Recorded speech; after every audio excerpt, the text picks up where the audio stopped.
dernières semaines, j'ai fait le tour de la planète juste pour vous informer des droits des enfants un peu partout dans le monde. Même si l'ONU a créé une charte des droits des enfants, le respect de ces règles n'est pas toujours imposé. Voici donc un bref portrait des différents continents et de certains pays. Sur tous les continents, on subit de l'exploitation infantile, mais elle prend différentes formes. On peut souvent associer ces différentes mentalités aux traditions locales et à la culture. Afin d'évaluer le niveau de réalisation des droits des enfants dans un pays, on utilise l'indice de concrétisation des droits des enfants, soit l'OCDE. On met une note de 0 à 10 à chaque pays. Donc, plus l'OCDE est bas, moins bons sont les réalisations qui sont faites chez les enfants. Donc, on calcule cette donnée avec différents facteurs qui ont une valeur plus ou moins importante. Par exemple, on peut tenir compte de la scolarisation des enfants, de la pauvreté, du pourcentage de VIH, du travail des enfants, la guerre et plein d'autres situations qui incluent de la violence. Bonjour, je suis présentement en Amérique, à Montréal, pour vous faire un bilan des droits des enfants sur ce continent. En Amérique, un des problèmes, c'est que les mineurs deviennent des victimes de la prostitution afin de nourrir l'appétit sexuel des touristes. De plus en plus, ces proies faciles sont exploitées par les trafiquants de drogue. Moi, c'est Liliane Vargas. Je suis agente de relations humaines au CRD de Laval, mais j'ai travaillé pendant 7 ans au niveau de la direction de la protection de la jeunesse. J'ai travaillé 3 ans comme éducatrice dans les unités de réadaptation, 3 ans comme intervenante sociale à l'application des mesures, puis 1 an comme intervenante au service d'évaluation et d'orientation. Tout dépendant de tes questions, je pourrais t'expliquer c'est quoi. Parfait. En premier, est-ce que vous pouvez m'expliquer c'est quoi les droits de l'enfant en général? En fait, c'est ça. Bien, la loi de la protection de la jeunesse, en fait, la façon comment elle a été élaborée, puis rédigée, puis modifiée en 2005 et 2006, c'est que les droits de l'enfant sont vus de façon à comment est-ce qu'on peut protéger les enfants. Parce qu'avant ça, en fait, avant que la loi de la protection de la jeunesse soit mise en application et que soit votée au niveau de la législation et que soit mise en vigueur, les enfants étaient vus comme une possession. Hein? Fait que les enfants appartenaient aux parents, en fait. Fait qu'ils n'étaient pas vraiment tributaires de droits et de soins. Fait que, à ces époques-là, c'est une des raisons pourquoi il est arrivé toutes les aberrations, les abominations là, qui se sont produites, dont, par exemple, Aurore. L'aurore, l'enfant martyr, là, il y a un film qui est sorti là-dessus. Mais ça, c'est vraiment basé sur un cas qui est réel, en fait. Fait qu'après une succession d'événements comme ça, où les enfants étaient maltraités, étaient abusés physiquement, sexuellement, c'est à partir de ce moment-là que la société québécoise a décidé de réfléchir par rapport à ça, puis de mettre en application la loi. Ça, un peu, c'est le contexte qui explique le pourquoi. Puis au niveau de la loi, en fait, ce qu'elle prévoit, c'est la loi de la protection de la jeunesse est mise en vigueur pour des situations très spécifiques qui font en sorte que si c'est présent, ça veut dire que la DPJ a l'obligation d'intervenir. Puis il y a 2 volets, en fait, qui fait que la DPJ, la DPJ, c'est le directeur de la protection de la jeunesse. Hein, et la LPJ, c'est la loi de la protection de la jeunesse. Puis le législateur a confié l'application de cette loi au directeur de la protection de la jeunesse, qui lui, par la suite, a confié à différents services différents mandats de cette loi-là. Mais la LPJ, donc la loi de la protection de la jeunesse, c'est dit que le directeur de la protection de la jeunesse peut intervenir si la sécurité et ou le développement d'un enfant est compromis. Okay. Fait que c'est une loi qui n'est pas préventive. Ça ne veut pas dire que s'il y a une crainte que genre la sécurité pourrait être compromise, ça veut dire que la DPJ ne peut pas intervenir. Hein, parce que la loi de la protection de la jeunesse, c'est une loi qui est curative. Il faut qu'il y ait un tort qui soit dans le ici et le maintenant. Tout le volet qui est préventif, c'est la loi des L4S. Nous, le CRD, entre autres, on est dans la loi des L4S. Hein. Les gens sont là sur une base volontaire. Le CLSC est sous la loi des L4S. Les hôpitaux, c'est dans la loi des L4S. Là, c'est super technique, là, je ne sais pas si je déborde, mais c'est ça. Fait que dans le fond, nous, la LPJ, en fait, la protection de la jeunesse, il faut qu'il y ait un tort qui soit dans le ici et le maintenant. Puis là, il y a les différents alinéas, dans le fond, les droits des enfants. C'est dans cette optique-là, en fait, qui interviennent, c'est au niveau de l'abandon. À partir du moment où il y a un abandon d'un enfant, il y a une matière à ce que la DPJ intervienne. À partir du moment où il y a de la négligence, donc la négligence, c'est un enfant qui ne va pas à l'école, un enfant qui n'est pas nourri, qui n'a pas un toit, qui n'est pas stimulé. La protection de la jeunesse a l'obligation de déterminer le risque sérieux de négligence aussi. Ça, c'est une différence qui est arrivée dans les changements de la loi. Ça, c'est au niveau du mode de vie. Les parents consommateurs qui consomment beaucoup et qui n'ont pas de logement fixe. Là, ça peut être parfois mener à l'intervention de la DPJ parce que là, les enfants sont à risque. Un parent qui change de logement souvent, qui change d'école souvent ses enfants, fait qu'il y a un risque au niveau de la négligence éducative, entre autres. Les mauvais traitements psychologiques, ça, c'est un autre. Fait que ça, c'est l'alinéa 38C. Le premier, abandon, c'est 38A. La négligence, c'est 38B. Le mauvais traitement psychologique, c'est le 38C. L'abus sexuel, c'est le 38D. Fait qu'abus sexuel, hein, c'est quand il y a un abus sexuel qui est fait soit par un parent ou quelqu'un autour de lui, un adulte. Après ça, le 38E, c'est abus physique.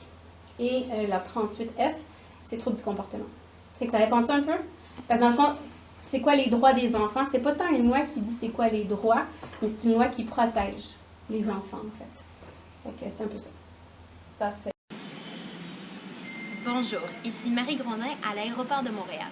Je m'apprête à prendre un avion pour l'Afrique pour aller vous faire l'état des droits des enfants sur ce continent.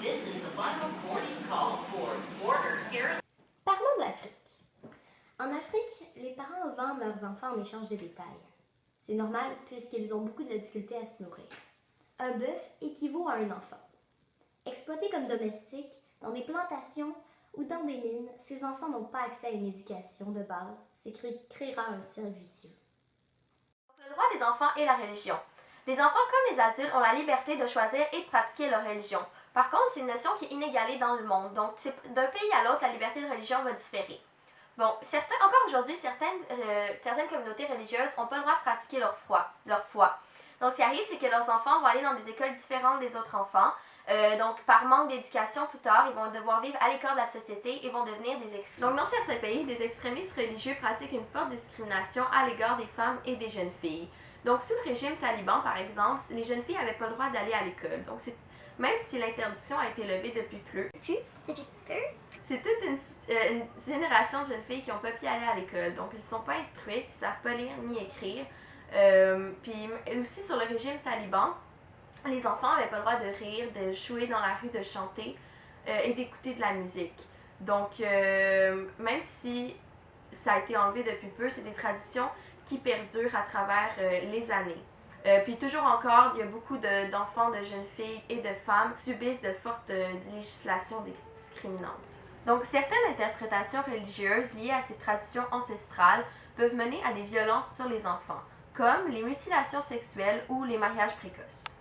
Qu'est-ce que le mariage précoce? Le mariage précoce, c'est l'union de deux enfants ou, la plupart du temps, d'une jeune fille et d'un homme, souvent très âgé. Donc, on retrouve ces mariages un peu partout dans le monde, mais la plupart du temps, c'est en Afrique subsaharienne ou en Asie du Sud. Des endroits où les valeurs comme la virginité et la fertilité de la femme sont encore très ancrées dans la population. Le mariage précoce est approuvé par aucune religion, même si certains l'utilisent souvent comme justification. Penchons-nous sur l'Éthiopie. La situation est jugée alarmante. 68% des moins de 5 ans décèdent suite à de simples maladies qui sont facilement réglées ici. On peut penser notamment à la pneumonie, à la rougeole ou à de simples diarrhées. On peut expliquer cette situation puisque 94,7% de la population vit avec moins de 2 $ par jour. Les famines qui découlent des sécheresses font en sorte qu'énormément d'Éthiopiens survivent grâce à l'aide humanitaire. Bien que depuis 1997, l'école de 7 à 16 ans est obligatoire, seulement 13% de ces jeunes sont inscrits à un enseignement secondaire. Le taux d'alphabétisation chez les plus de 15 ans n'est que de 57%. Tel que mentionné précédemment, en Afrique, la vente d'enfants est un problème majeur. En effet, seulement en Éthiopie, 20 000 enfants sont vendus par année par leurs parents contre la faible somme de 1,20 US. Ces enfants seront par la suite mariés, soumis au travail forcé, dans les mines d'or, dans le tissage traditionnel ou dans l'agriculture. Aussi, des milliers d'enfants éthiopiens sont adoptés illégalement par des agences étrangères. Donc, l'excision, c'est la mutilation des organes génitaux des filles durant leur enfance. Le plus souvent, ça va être effectué dans des conditions sanitaires très rudimentaires. Majoritairement située en Afrique, la plupart des populations qui pratiquent l'excision sont musulmanes, même si c'est aussi pratiqué par certaines communautés chrétiennes et juives. Il n'y a aucune source religieuse qui soutienne cette coutume.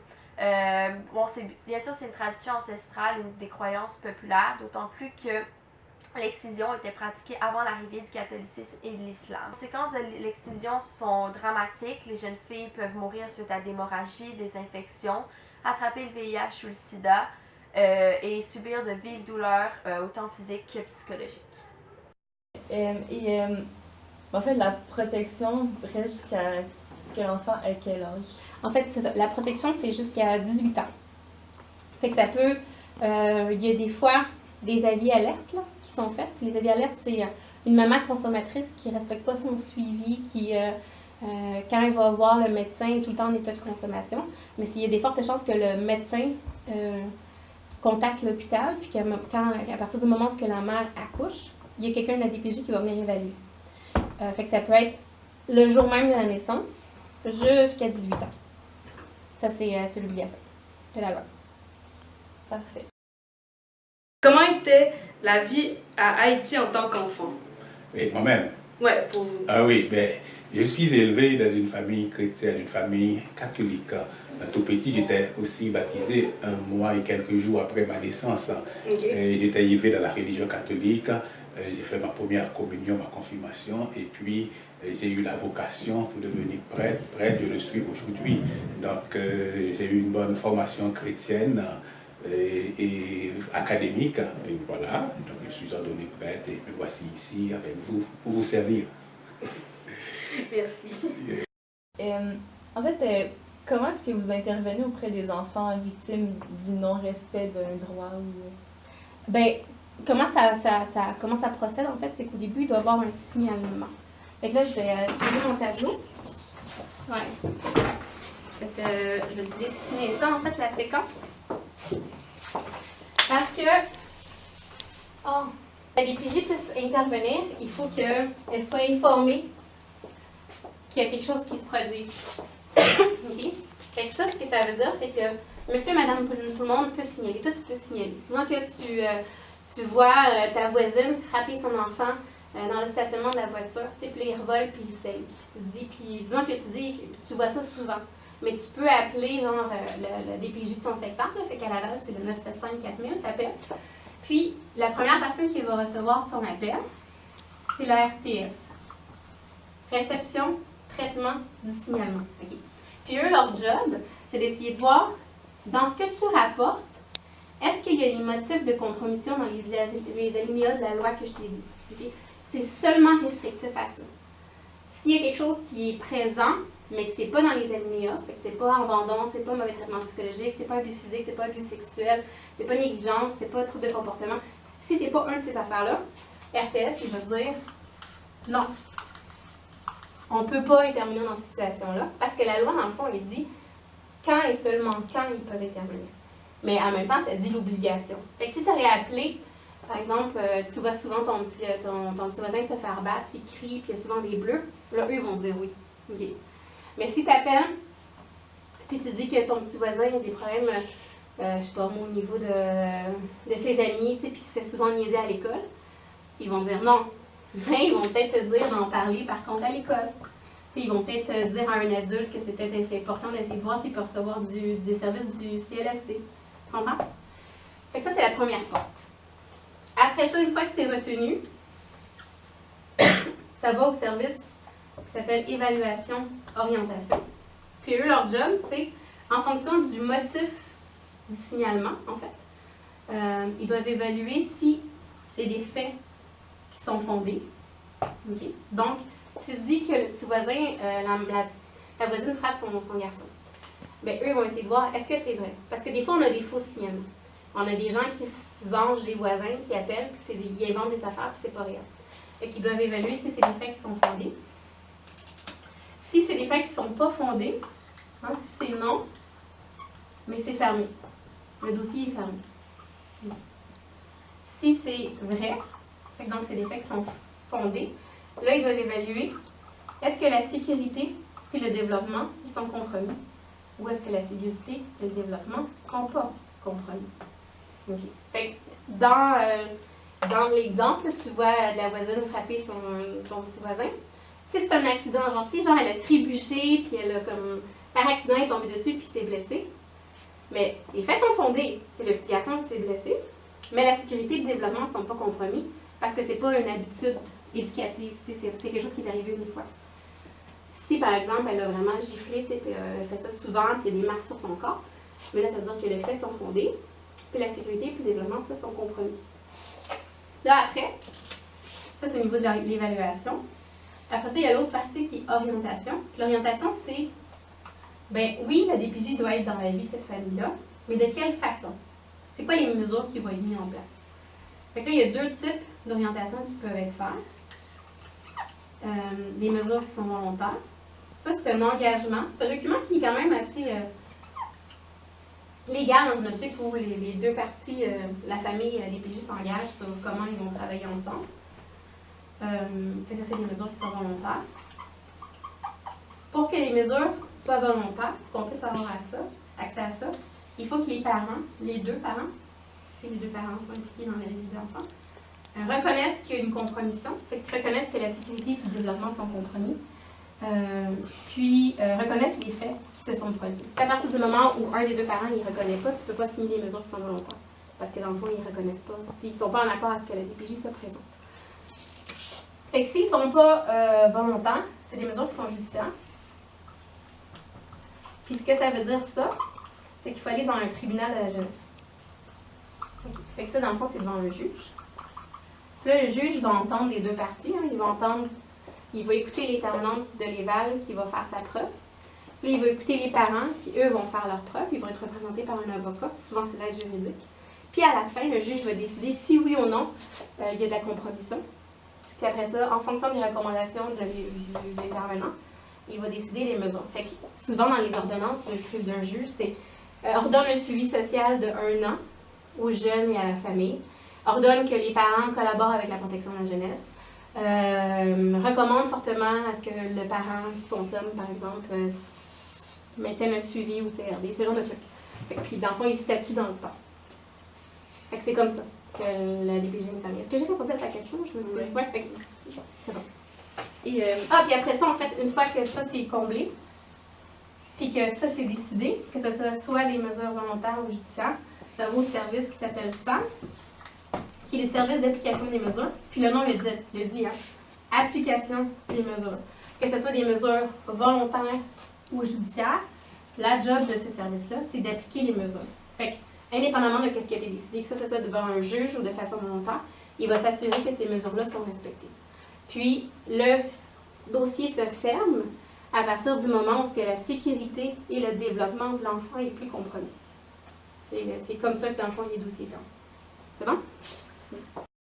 Donc, maintenant, je vais vous faire une analyse de Kant pour le travail des enfants.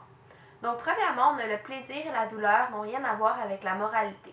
Donc, si on prend cette phrase-là, Kant serait d'accord avec le travail des enfants, puisque pour lui, pour ce qui est moral, on ne doit pas prendre en compte le plaisir à la douleur. La douleur serait ici celle des enfants de travailler de longues heures dans une usine avec un salaire minable. Donc voilà, pour celle-là, Kant serait en accord. L'intention prime les conséquences.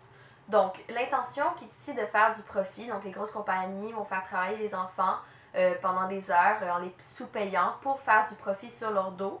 Donc pour ça, on ne doit pas prendre en compte les conséquences, qui est dans le fond les enfants dans l'usine. Donc ici encore, Kant serait d'accord avec le travail des enfants. Par contre, si on prend la seule chose vraiment bonne et la bonne volonté, qui est volonté qui se laisse guider par le respect du devoir, donc la loi morale. Par contre ici, Kant serait en désaccord parce que le respect du devoir, donc la loi morale, en tant qu'adulte, on ne peut pas faire travailler des enfants, on ne peut pas les sous-payer, on ne peut pas dans le fond faire du profit sur leur dos parce qu'on a une espèce de responsabilité face à ces enfants-là en tant qu'adultes. Donc ici, Kant désapprouverait le travail des enfants. Ok, donc une action bonne est une action produite par la bonne volonté. Donc on doit agir par respect du devoir en fonction des principes moraux corrects. Les conséquences, par contre, ici, n'ont aucune importance dans cette vision des choses. Donc pour le travail des enfants, Kant serait en désaccord parce qu'on n'agit pas par le respect des principes moraux corrects parce qu'on fait travailler les enfants, donc c'est pas un principe moral correct. Mais même si on ne doit pas prendre en conséquence la douleur de ces enfants-là, le principe de les faire travailler reste quand même le même. Donc, par ce fait-là, ce n'est pas une action bonne, donc une action qui n'est pas produite par la bonne volonté. Donc maintenant, le principe d'universalisation. Donc, il faut déterminer si notre action peut devenir une loi universelle. Donc, si tout le monde peut vouloir s'y conformer. Donc, ici, évidemment, non, parce que tout le monde ne peut pas se conformer au fait de travailler les enfants, sinon le monde ne tiendrait plus, donc tous les enfants du monde travailleraient, ça n'aurait pas de bon sens. Donc, la loi ne peut pas devenir universelle, c'est pas quelque chose à laquelle... c'est ça, donc tout le monde peut se conformer. Donc, ici, quand on serait en désaccord avec le principe d'universalisation. En tant qu'enfant, est-ce que la religion vous a beaucoup aidé? Ah oui, la religion m'a beaucoup aidé. La religion m'a aidé à connaître Dieu, à me connaître, et la famille, tout ça. Donc, la foi m'a beaucoup aidé. En venant ici, je dirais ce que j'ai reçu de ma famille m'a beaucoup aidé pour garder ma foi allumée. Bonjour, je me dirige vers l'Asie afin de vous faire un rapport sur les droits des enfants sur ce continent. En Asie et dans le Pacifique, on assiste généralement à la vente de jeunes filles comme employées de maison ou comme prostituées. Ça permet aux familles de réduire les dettes familiales. Aussi, de nombreux enfants sont vendus pour travailler dans les usines de textiles. Parlons un peu plus du Pakistan. Au Pakistan, 24% de la population vit sous le seuil de la pauvreté. Ce manque d'argent touche les enfants qui se voient privés de leurs droits essentiels. Le manque d'éducation, l'accès difficile aux soins de santé et une discrimination qui les touche sévèrement. Un enfant sur 10 meurt avant ses 5 ans et 50% des enfants souffrent d'un retard de croissance. Chaque jour, en moyenne, 1100 enfants pakistanais meurent de diarrhée et de maladies qui sont tout simplement liées au manque d'hygiène et à une eau contaminée. Puisque le gouvernement local n'investit que 1,8% de ses dépenses en éducation, on assiste à de multiples problèmes, tels que l'absence de toilettes, de chaises ou de tables dans les écoles. Les professeurs ne sont pas qualifiés et presque 50% des enfants qui fréquentent l'école entre 6 et 16 ans ne savent même pas lire ni écrire. Même si le mariage des enfants est interdit, ça reste un problème. Les familles ne suivent pas ces règles et 32% des mariages locaux sont des mariages forcés d'enfants. Un autre fait intéressant, 70% des naissances ne sont pas déclarées officiellement aux autorités publiques, ce qui n'aide pas au respect des droits des enfants, puisque ces enfants sont invisibles au gouvernement. Est-ce qu'il y a un suivi après, quand l'enfant a atteint la majorité? Est-ce qu'il y a encore un suivi? Bien, ça dépend du contexte puis de c'est quoi, en fait, les raisons pour que la protection de la jeunesse est là. Souvent, en fait, les familles, d'un coup qu'un SAP, donc le service d'application de la mesure, ferme le dossier parce qu'il n'y a plus d'éléments de compromission, ça ne veut pas dire que la famille n'a plus de besoins. Hein? C'est ça la nuance importante. Mais il y a encore des besoins, mais ça ne nécessite plus l'intervention de la protection de la jeunesse. Fait que souvent, quand ça arrive, ils sont référés au CLSC, hein, qui, eux, offrent des services à la communauté, en fait. T'sais, tout ce qui est suivi social, de l'aide, ce genre de trucs. Il y a vraiment un service assez complet au niveau du CLSC. Fait que souvent, l'application des mesures va fermer le dossier, mais va faire une référence au CLSC. Pour ce qui est spécifiquement des jeunes, les jeunes qui ont besoin d'un suivi plus longtemps, parce que dans le fond, souvent dans les médias, là, dans le reportage de Denis Arcand, qui a fait Le voleur de l'enfance. Ça, c'est un reportage qui est souvent, en fait, ça a été un reportage qui est à sensation, en fait, mais qui a montré qu'un côté de la médaille, en fait. Puis qui est allé chercher des informations sur les gens qui n'ont pas eu un service satisfaisant, qui n'ont pas été satisfaits de l'intervention de la protection de la jeunesse, mais il n'est pas allé voir le landau. Hein, il n'est pas allé rencontrer des intervenants, il n'est pas allé rencontrer des familles qui, pour eux, ça s'est bien passé. C'est sûr que c'est un reportage qui a fait beaucoup de part à la protection de la jeunesse, puis qui était à moitié vrai, en fait. C'est un reportage que j'aime vraiment pas du tout, parce que je trouve qu'il n'a pas bien fait son travail, parce qu'il n'a pas montré les deux choses. Mais pour ce qui est des adolescents, justement, qu'est-ce qui arrive, c'est que ceux qui ont besoin des services, c'est souvent les adolescents qui ont perdu leur filiation. Fait que les contacts avec la famille est brisé, et qui ne peuvent pas retourner vivre chez eux. Il y a différents services qui sont mis en place, en fait. ces enfants-là, ces adolescents de 18 ans-là, s'ils sont en famille d'accueil puis ils continuent leurs études, ils peuvent rester, donc leur secondaire, ils peuvent rester en famille d'accueil jusqu'à l'âge de 21 ans. C'est possible, puis c'est l'État qui paye pour eux. Il y a un service pour des adolescents qui sont en centre de réadaptation, mais qui ne peuvent pas retourner chez eux. À partir de l'âge de 16 ans, il y a une référence qui est faite, un programme qui s'appelle Qualification Jeunesse. Donc, c'est l'indicateur qui, 2 ans avant qu'il ait ces 18 ans-là, commence à travailler avec l'adolescent pour faire en sorte qu'il devienne autonome. Fait que, comment se faire pour faire un budget, comment faire pour faire la nourriture, comment faire pour se trouver un logement, comment faire pour budgéter ce logement-là, comment faire pour faire des entrevues pour avoir un emploi, comment faire pour garder un emploi, comment faire pour se retrouver un emploi quand on a perdu plusieurs. Ça, c'est ce service-là, en fait, qui est offert 2 ans avant les 18 ans, donc à partir de l'âge de 16 ans, se conduit jusqu'à l'âge de 21 ans aussi. Puis il y a des unités spéciales aussi qui, en fonction de les adolescents qui ont des troubles de santé mentale, c'est souvent eux qui sont allés se trouver dans la rue. Hein. Dans ce reportage-là, on voyait un adolescent là, avec un sac de poubelle, puis il s'est dit « Ah, je suis sortie avec mon sac de poubelle, puis on m'a juste donné tout mon linge. » Bon. Ces adolescents-là, en fait, ces adolescents qui sont souvent très consommateurs, qui ont fugué à répétition, puis qui ont refusé ces services-là, ou que ces services-là, ils n'ont pas été, ils ont pas pu se créer un lien, ou qu'il n'a pas été mené à terme. Mais pour les adolescents, justement, qui ont une problématique de consommation et de santé mentale, il y a une unité ici à Laval qui a été faite, qui justement va jusqu'à environ 21 ans. Fait que oui, il y a des services, mais comme dans toute chose, des fois, il y a des gens qui ne répondent pas à ces services-là pour des raisons qui sont variées. Parlons un peu de nos voisins, les États-Unis. On estime qu'un enfant sur 4 a faim. Chez les Afro-Américains, la pauvreté concerne 43% des jeunes. Les injustices sociales aux États-Unis frappent énormément la population. Un enfant sur 10 n'a même pas d'assurance maladie. Cette pauvreté touche les minorités ethniques telles que les Latinos, puisque ceux-ci travaillent illégalement dans le domaine de l'agriculture. Quand c'est le temps de récolte, ceux-ci peuvent passer plus de 14 heures par jour à travailler dans des conditions super difficiles. Les pesticides ont aussi des conséquences majeures sur leur état de santé. Bref, ces emplois illégaux encouragent les jeunes à lâcher l'école tôt pour se faire un peu d'argent. Souvent, quand on pense aux Américains, on les associe à l'obésité. C'est vrai, puisque un enfant sur 3 est sujet à l'obésité.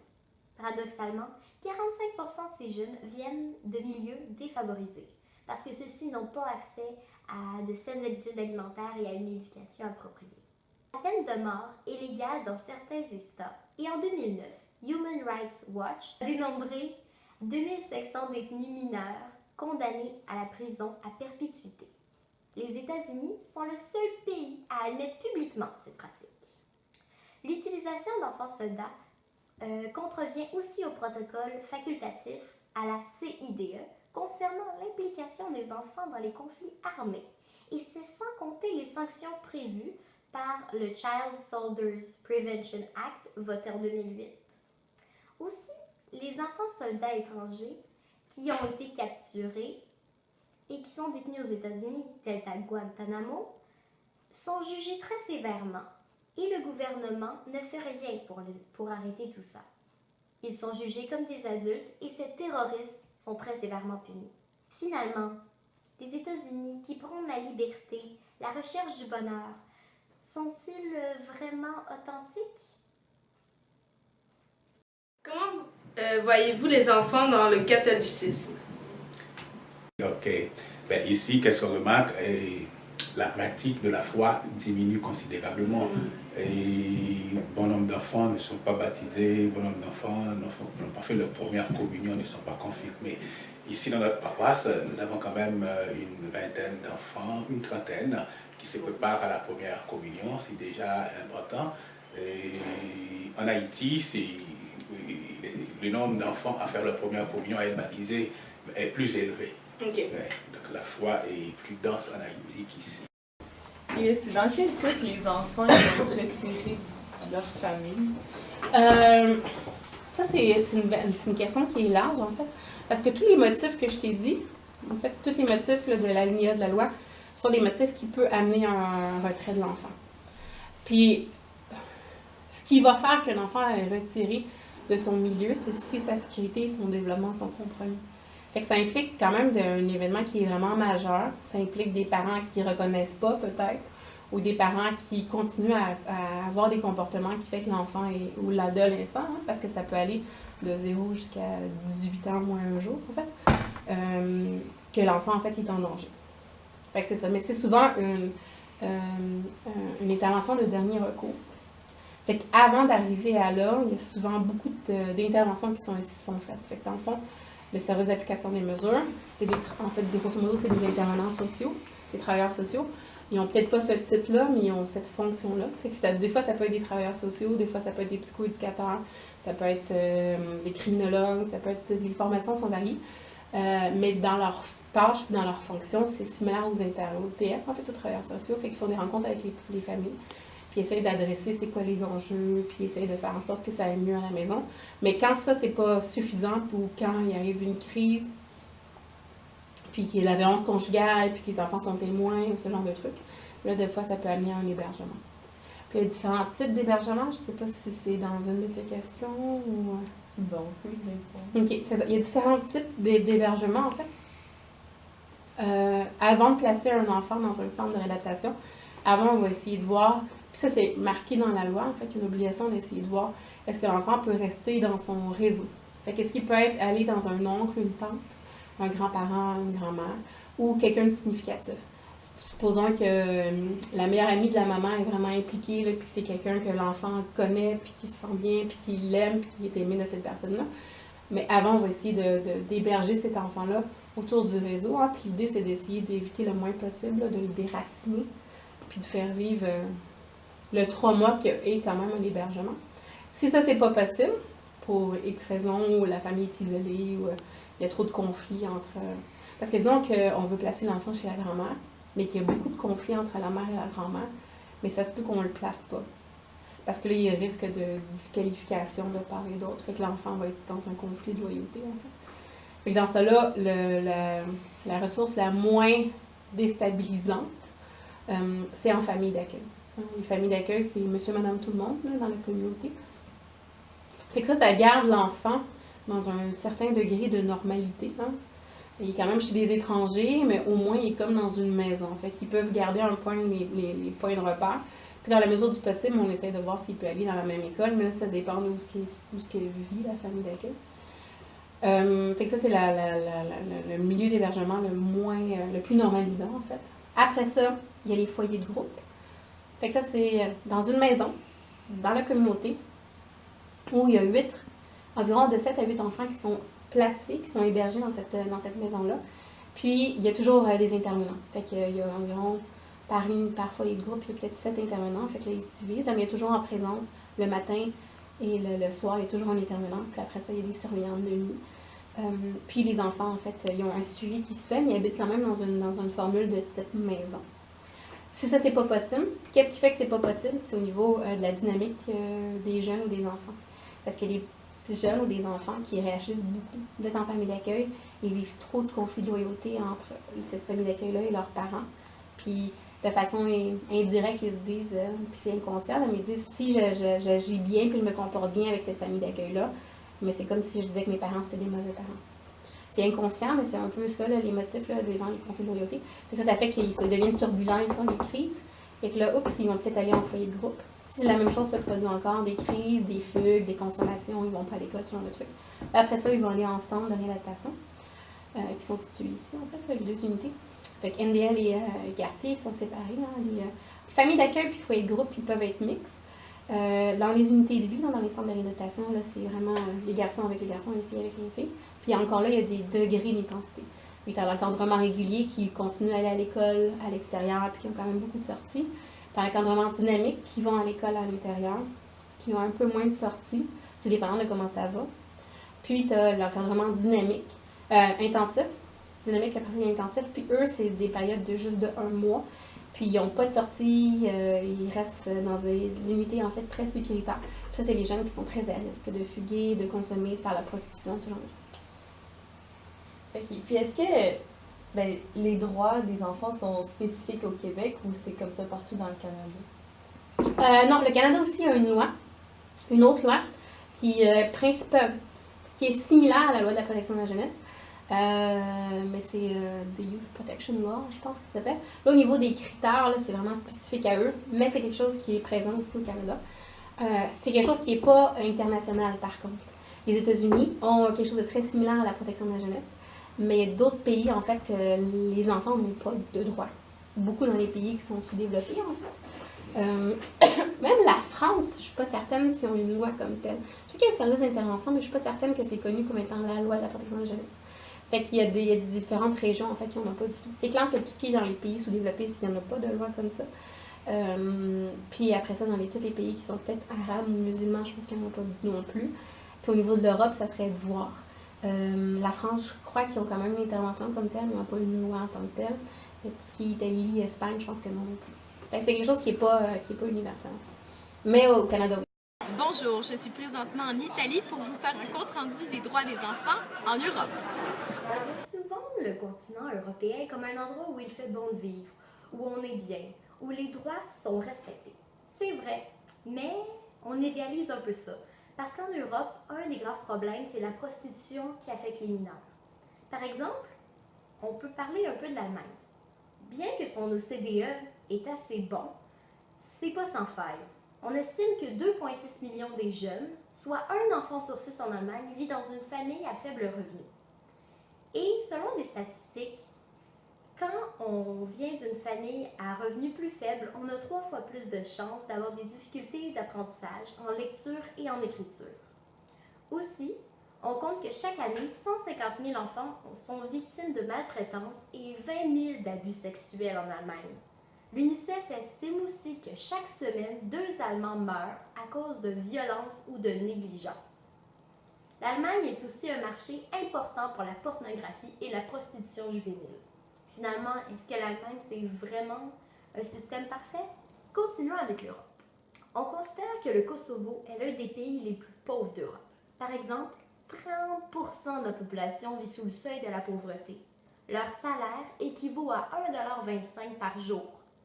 Ce pays est totalement dépendant de l'aide humanitaire et plus de 45% de sa population est au chômage. La guerre du Kosovo a fait en sorte que des milliers de personnes ont dû quitter leur habitation. Malheureusement, encore aujourd'hui, de nombreuses familles n'ont pas les sous nécessaires pour retrouver leur maison. On estime que 100 000 enfants de moins de 14 ans vivent avec moins d'1 € par jour. Ces mineurs tentent d'aspirer à une vie meilleure en devenant vendeurs ambulants, ramasseurs de vidanges et même mendiants.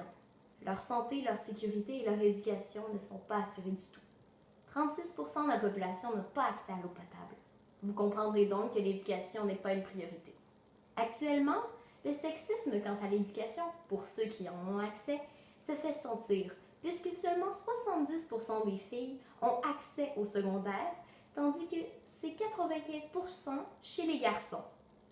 Pour conclure, il faut distinguer les enfants venant de la communauté serbe, qui est plutôt victime de violence, et les enfants qui sont plutôt roms ou ashkali, qui sont touchés plutôt par la pauvreté et la déscolarisation. Ouais, c'est quoi les cas les plus fréquents que vous voyez? Au niveau du signalement, puis qu'est-ce qui est retenu, la négligence est très, très, très présente. Fait que la négligence, je te répète, c'est physique, hein? Donc il n'y a pas assez d'alimentation, il n'y a pas assez de vêtements, l'hygiène, dans les enfants qui vont à l'école avec des poux, le logement qui peut peut-être être insalubre ou inadéquat. Puis ça, c'est au niveau physique. Au niveau de la santé, c'est des parents qui veillent pas aux infections dans les dents, disons, où il y a une blessure, puis ils ne vont pas. Puis éducatif, c'est les enfants qui vont pas à l'école, hein, beaucoup d'absentéisme. Soit parce que les enfants ne veulent pas, puis que les parents sont allés de se battre, ou soit parce que c'est des parents qui consomment et ne sont pas en état de pouvoir se réveiller à temps pour préparer les enfants à aller à l'école, fait que les enfants restent à la maison. Puis, le risque sur une négligence, c'est les parents consommateurs. Fait que c'est un peu la même chose au niveau là, de l'éducatif. Puis la surveillance, c'est les enfants qui ont 5-6 ans, puis sont dehors très tard, c'est soir, là, puis il n'y a personne, aucun parent qui sont là. Ça, c'est au niveau de la surveillance aussi. Fait que qu'est-ce qu'on voit le plus, c'est la négligence. Puis la négligence va de pair avec les troubles de comportement. Fait que souvent, les enfants qui sont hébergés en centre de réadaptation pour troubles de comportement, donc les ados, ça, c'est pas sorti de nulle part, en fait, les troubles de comportement.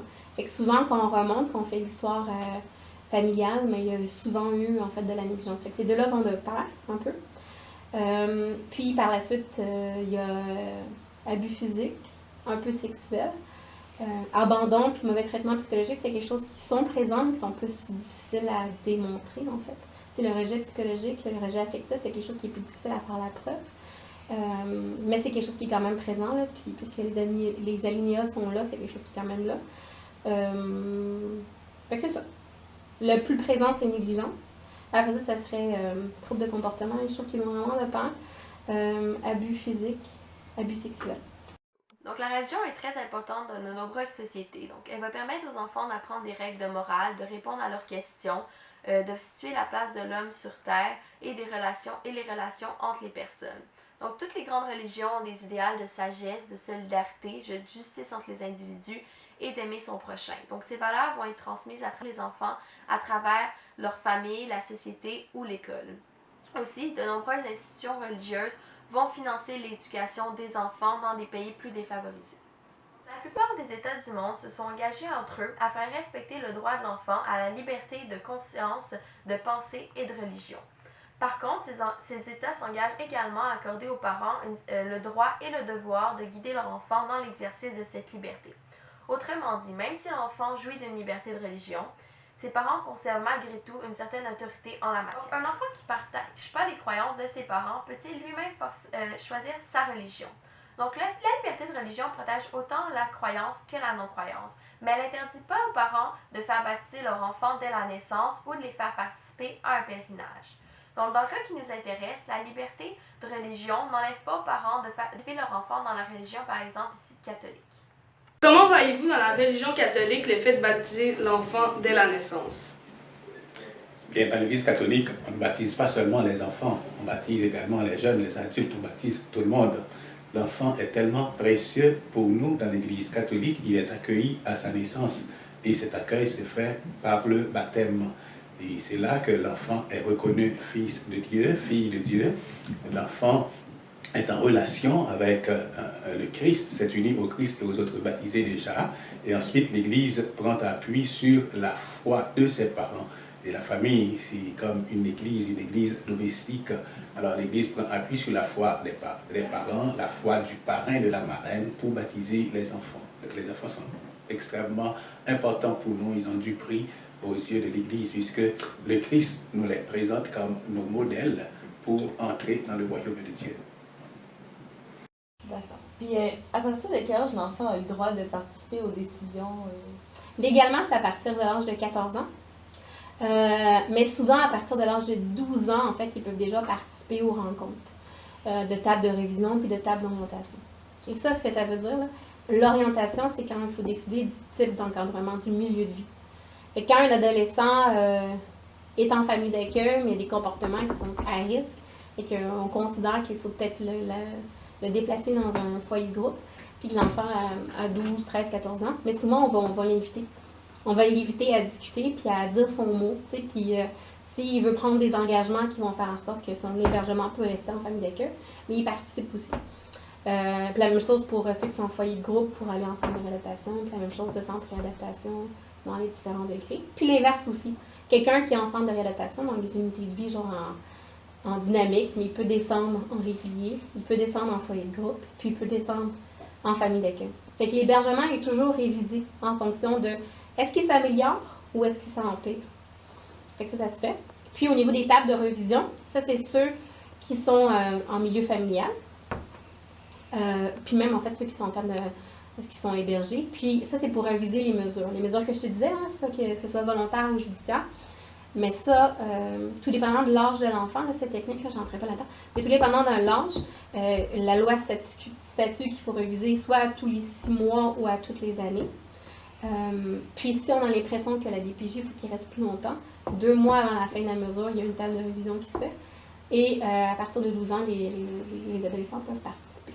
Entendre les choses qui est le plus difficile en fait avec ces familles-là, puis avec ces enfants-là, puis ces adolescents-là, c'est tout le volet de l'aide contrainte. Hein, parce que ceux qui vont au CLSC choisissent d'aller au CLSC, hein, se rendent de leur plein gré pour avoir accès à des services. Ceux qui reçoivent des services de la DPJ, 95%, là, c'est pas scientifique, là, mais 95% de cette population-là n'ont pas demandé. Hein, c'est quelqu'un autour d'eux qui a signalé. Ça peut être un voisin, ça peut être un parent, là, donc un oncle, une tante, un grand-père, une grand-mère. Ça peut être l'école. L'école signale beaucoup au niveau de la négligence. Ça peut être l'école, ça peut être les hôpitaux. Il y a un parent qui amène un enfant puis une fracture qui est suspecte. Fait que c'est plusieurs personnes qui peuvent signaler, mais c'est très rarement la famille elle-même qui signale. Fait que comment ça se passe, c'est qu'un mané, du jour au lendemain, ding-dong, on sonne à la porte, c'est quelqu'un de l'évaluation de l'orientation qui se présente. Puis là, ben, ils sont obligés de se soumettre au processus. Parce qu'il n'y a personne qui peut refuser de rencontrer la DPJ. À partir du moment où il y a des motifs qui font qu'on croit que l'enfant peut être en danger au niveau de sa sécurité, de son développement, il n'y a personne qui peut refuser. Personne. Puis si jamais il refuse, là, ce que ça fait, c'est que des fois, ça fait des hébergements en urgence. C'est-à-dire qu'on va chercher l'enfant à l'école ou à la maison, puis on la lève d'urgence le temps qu'on puisse rencontrer les parents. Et c'est quelque chose qui est très, très, très difficile à vivre, en fait. À partir du moment où les enfants sont placés, c'est déchirant pour les parents. Fait que c'est vraiment un processus où c'est de l'aide contrainte. Puis les parents, ils vivent ça, puis jusqu'à un certain degré, ils ont raison de vivre ça de façon très intrusive. Parce que la loi de protection de la jeunesse, c'est une loi d'exception. Hein, parce que normalement, monsieur, madame, tout le monde élève leurs enfants comme ils veulent, du meilleur de leur possible. T'sais. Mais la loi de protection de la jeunesse, ben, elle dit aux parents que ce qu'ils font, il faut qu'ils arrêtent de le faire. Ou il faut qu'ils fassent des affaires différemment. C'est quelque chose de très, très, très, très, très intrusif. Fait que c'est sûr que ça, c'est un enjeu important, en fait, avec ces familles-là. Puis les intervenants doivent être très doués à faire en sorte à augmenter leur motivation, puis éventuellement créer un lien. Puis souvent, en fait, si on parle de l'éthique, il y a une partie où il y a un conflit au niveau des valeurs. Parce que parfois, il faut évaluer des situations dans des familles interculturelles, dans des familles qui ne viennent pas d'ici, hein, qui ont immigré ici, puis qui ont des pratiques éducatives qui sont correctes dans leur pays, mais qui arrivent ici, puis c'est plus correct. Fait que ça fait des conflits de valeurs importants. T'sais. Puis des fois, les intervenants eux-mêmes peuvent voir des choses qui vont à l'encontre de leurs propres valeurs. T'sais. Fait que là, c'est toute la nuance à OK, je sais que ça fait pas partie de mes valeurs, mais est-ce que c'est des motifs de compromission pour autant? T'sais.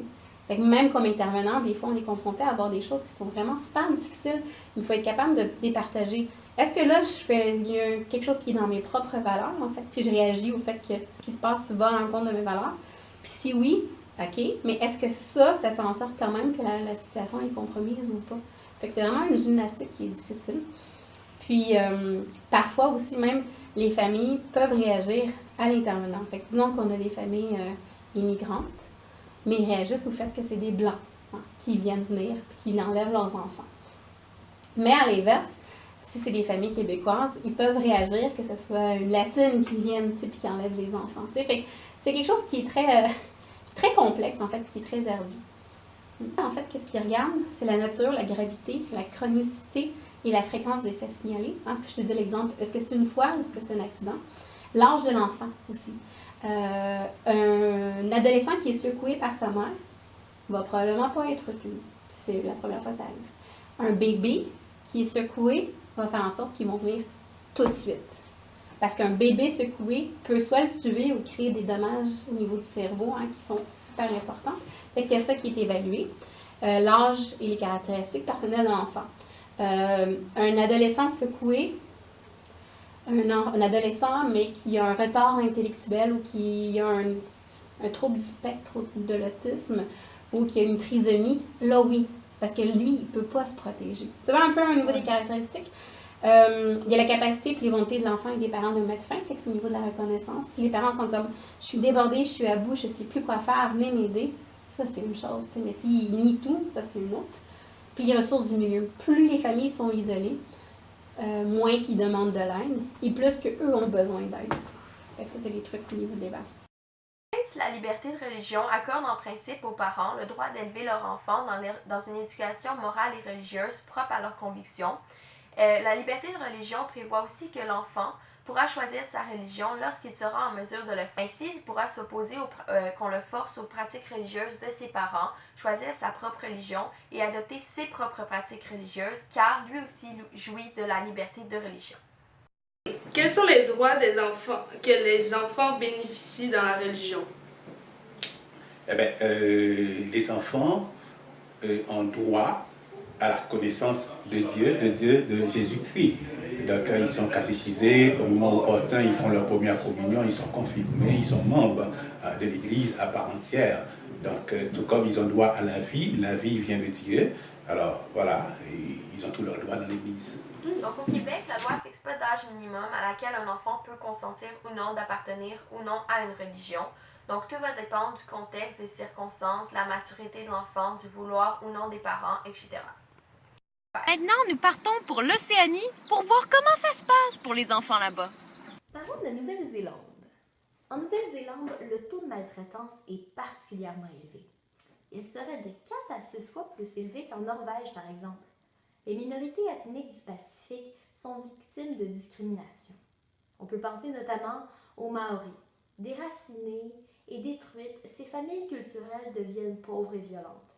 Les pères frustrés et absents sombrent dans l'alcoolisme, la dépendance à la drogue et ils vont même à faire de la violence conjugale.